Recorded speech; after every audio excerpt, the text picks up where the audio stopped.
Welcome back to the postgame Michael Brooks Show. Very excited, as always, to be joined by the great Ben Burgis. He's author of Give Them an Argument, Logic for the Left. Become a patron on his Patreon page. He teaches logic at Perimeter College in the Georgia State University system. And he's also the inspiration by this song by Moondog. I want to go to mockery really badly. I will. So please go. Okay. You got to restrain me. Debunk all of it. Logical analysis. You're going to show us how to argue that. Go. This is based on data from a bunch of different countries. There's abundant evidence that at this point that's bullshit. Breaking down these right-wing arguments and looking at how they're supposed to fit together. Okay, break it down. Break it down. Break it down. Ben, are you ready to break it down? Absolutely. Ben Burgis, there's a lot of talk with the meltdowns in the media because Bernie Sanders is performing so well. Apparently he hasn't been vetted. Oh my God, they'll call him a socialist, which we have some interesting numbers to get to on that at the end of this segment, which I'll share with you. And we actually picked one. I will say I think of this cohort of people writing this type of thing, who I obviously totally disagree with. I think this is something, relatively speaking, of a Steelman edition. Like Michelle Goldberg is a much better writer than Jonathan Chait. So let's try to take, we think it's a weak argument, but let's deal with the strongest version of that. Bernie could win the nomination. Should we be afraid? There's a piece by Michelle Goldberg in the New York Times. And as I say, I think all the things you'd expect me to think, but Michelle Goldberg ain't a disgusting worm like David Frum. She's not the always relentlessly wrong Jonathan Chait. And she's certainly, she's a different proposition. So let's go from there. Yeah, absolutely. Michelle Goldberg, well, beyond being, as you say, a better writer than a lot of these people, she does have better politics than most of them. And in many ways, this is a much more fair piece than most of the things in this cohort, that she is actually she's acknowledging a lot of the evidence that Sanders actually would be a good candidate.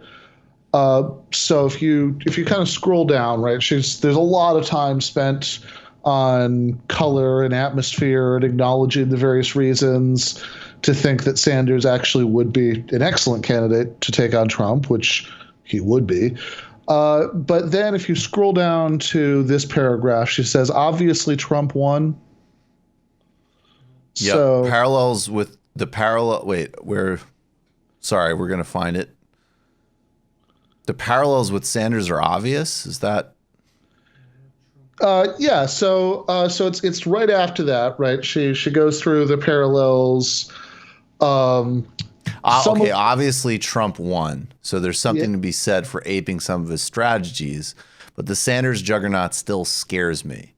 As Ezra Klein pointed out in the New York Times, the brute demographics of American politics make Democrats more electorally dependent on centrists than Republicans are. Right now, several polls show Sanders beating Trump, and a few show him beating Trump in some swing states, but by more than anyone else. Still, I'm terrified that these numbers won't survive endless attacks about Sanders' radical past.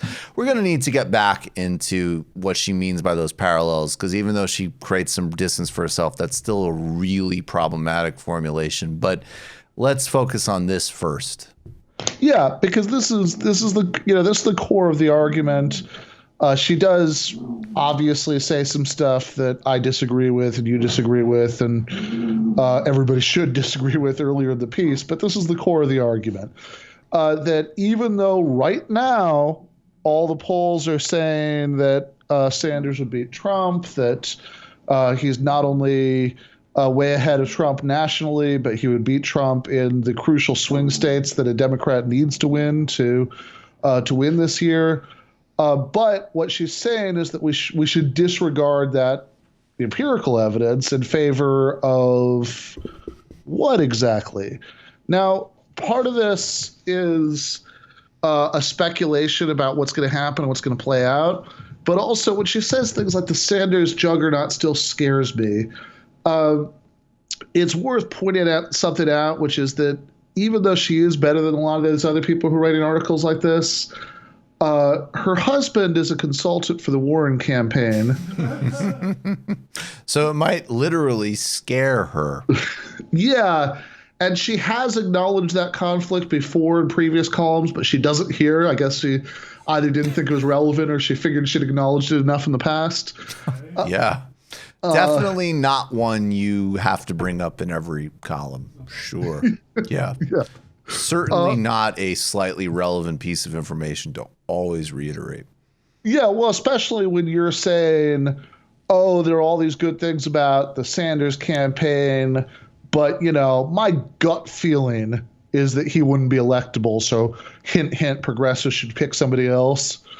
That her gut feeling may not be entirely may not have the independence and integrity that you would hope for somebody's gut.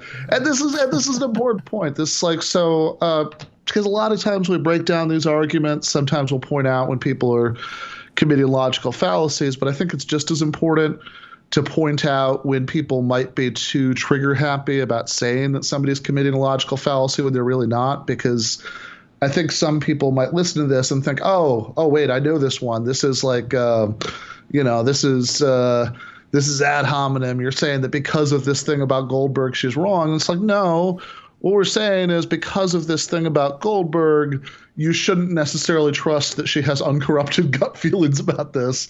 And that's actually relevant to the point at hand, right? That's not just some irrelevant negative, being trotted out about her to discredit her. This is actually very relevant to whether this feeling that she has that Sanders wouldn't win despite what the polls say can be entirely trusted, because she does actually have a conflict of interest here.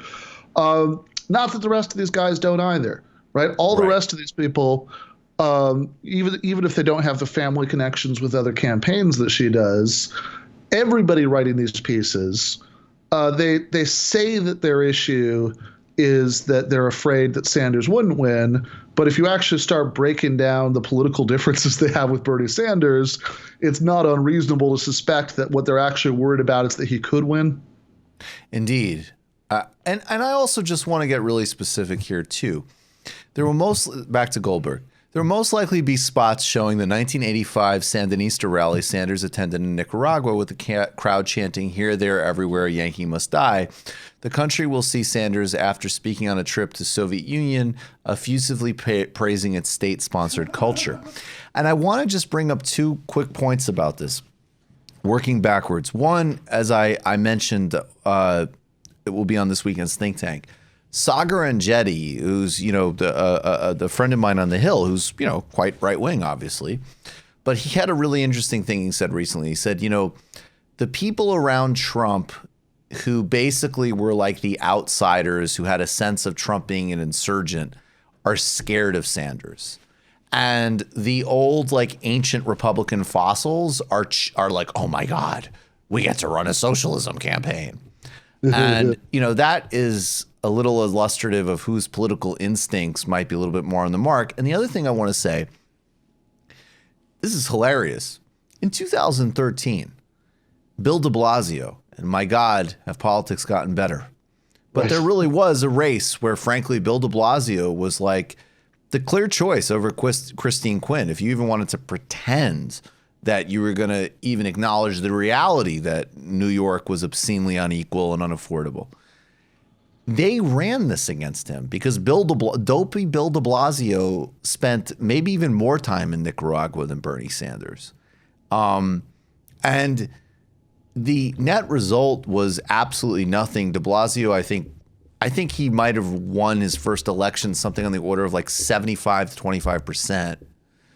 And it just goes to show basically that, yes, there'll be an increased ad budget and it's a national campaign, but of the 3% of the population that knows who the Sandinistas are, I think that it's evenly divided by people who are cool, that's awesome that you opposed Reagan's crimes in Latin America, and people who are oh my God, the Sandinistas got to Bernie in 85 and next year we'll all have gulags, in which case I'm going to comfortably say those people are voting for Donald Trump. Yeah, anybody who thinks that would vote for Donald Trump, regardless of who the nominee was. And this isn't something we really have to speculate about because say, oh my God, what would happen if there was a general election and the Republicans said that the Democrat was a socialist who hated America? We don't have to like speculate about this like this is something that's never happened before. Right. Like, this idea that, well, okay, but they'd have more to work with Sanders. It's like, okay, right? But anybody who actually cared about the details would notice things like the fact that he spent his entire life using the phrase democratic socialism precisely to differentiate what he's advocating from the Soviet model, which I don't think you have to be a political science nerd to register that, right? But and if you don't care very much about the details, if you're just vaguely receiving noise in one direction or the other, then how is it different from Obama? We were told all this stuff about Obama. In fact, with Obama, we also had, you might recall, a radical black pastor talking about goddamn America on tape, and that didn't really move that many people. So the question... It moved me to think that secretly Obama was ultra cool. That was when Reverend Wright came out. That was the only moment I was like, wait a second. Is this about to maybe get this guy's awesome? Yes. Yeah, no, absolutely. So, and when you look at that, right, because this is the stratagem that this is something that Hillary people were constantly saying during the 2008 primary. Oh, Obama's super popular now, but just wait until the Republicans get a hold of him. Right. Yep. Well, so if you think that wasn't true then, which clearly it wasn't, right? Like we saw the outcome of that election, but it is true now. Then what you're saying is that you think that in 2020, Cold War red baiting is going to be more potent with the American electorate than racism? Right. Precisely. And I just we're going to actually do a separate segment on this because I think it really needs to be underlined. But I do just want to conclude by sharing. Can we get those Ezra Klein those Matthew Iglesias numbers up? And I also want to say here, Matthew Iglesias has had any number of awful takes and so on. But this is a good example of the attitude should be whoever's putting in work at the given moment. Right. And he's putting in a lot of really good work right now. In precisely because, to his credit, he is actually being the actual actually guy, right? Like Nate Silver's whole brand is actually, but really it's just, yes, actually what you want things to be through numbers, and you're full of shit. Iglesias is actually doing this. And these are some numbers, it's, data for progress. So, I think these things are going to be tested out also by, things like Gallup and so on, but they put out things, they do work, it's interesting, and they glean some very legitimate research for sure, and this number that they pulled is fascinating. In head-to-head matchups with Donald Trump, with no information given, Bernie Sanders defeats Donald Trump 47-41 in a head-to-head national matchup. This number, we're going to want to test it state by state, but this is fascinating. Now, these next two numbers are great. When you tell people which party each of them are, in other words, even though Bernie's an independent, he'll be the Democratic nominee, and Trump is obviously a Republican, then the margin shrinks to 45% for Bernie to 43% for Donald Trump. Now, you're thinking to yourself, if you've been reading your Michelle Goldberg, and and I don't know, if you're reading your David Frum, then please stop doing that. Jesus fucking Christ. But your gut is probably getting really scared right now because, obviously in a world, teetering on the collapse, on the brink of extinction and defined by a completely different gig economy and so on, obviously most swing voters in geographically pivotal places will really want to know where you stood on El Salvador in 1982. You're terrified when you tell them in a head-to-head that Bernie Sanders doesn't represent the Democratic Party, he represents socialism. Well, Donald Trump, it's not quite as good with no information given.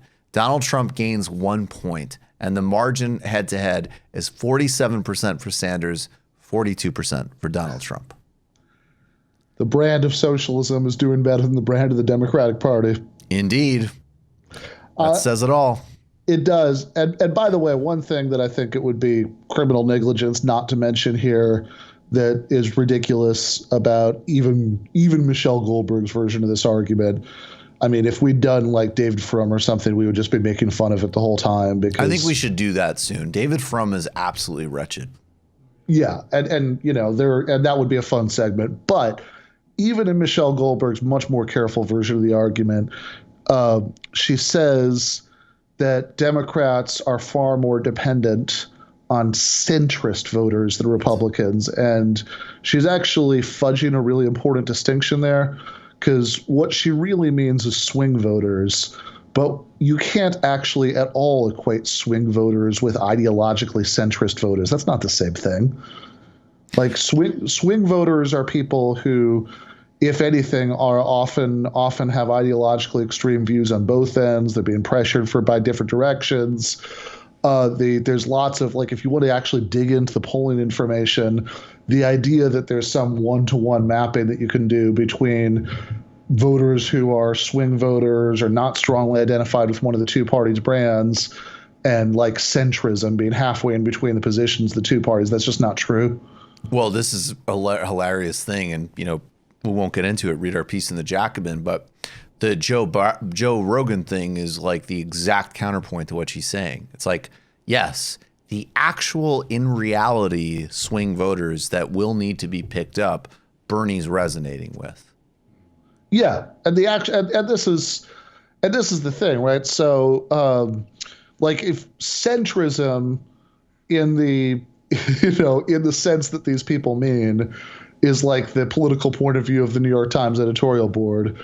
But if what you mean by the American center are people who could go either way, then yeah, that looks way more like Rogan than it does like the New York Times.